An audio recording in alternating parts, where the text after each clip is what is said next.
Hey there, everybody. Well, the Jets are 0-2 after opening the season with a loss in Buffalo, followed by a loss in Oakland.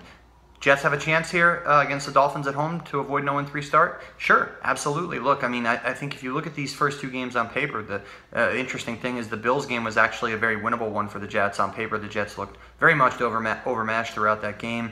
They looked overmatched in the second half in Oakland against a team that nobody expected them to beat, a team that could contend for a spot in the Super Bowl. But in that first half, the Jets down 14-10 before Khalif Raymond's punt hands the Raiders a touchdown and a 21-10 halftime lead, and away they go. But the Jets contended for a lot of that first half, which has to be encouraging for Todd Bowles and company. But look, I mean, the Jets don't stand any chance against any team, regardless of who their quarterback is, and the Dolphins have a flawed quarterback in Cutler.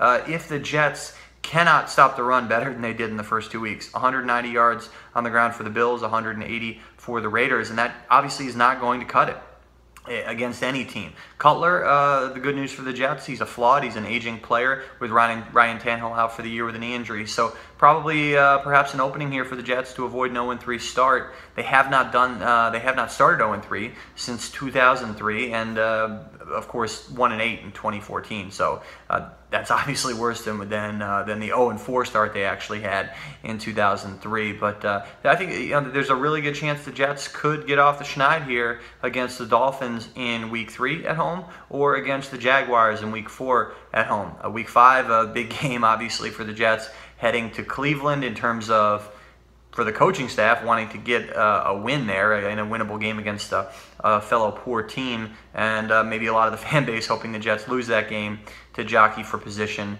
for that #1 draft pick in 2018. The Dolphins 1-0. They had that bye week because of the hurricane in Week 1, so you don't really have a sense of what this team is. But as you look at it on paper, this seems like a game and a setting at home for the Jets where they could, considering how they played for stretches in Oakland, get that first win.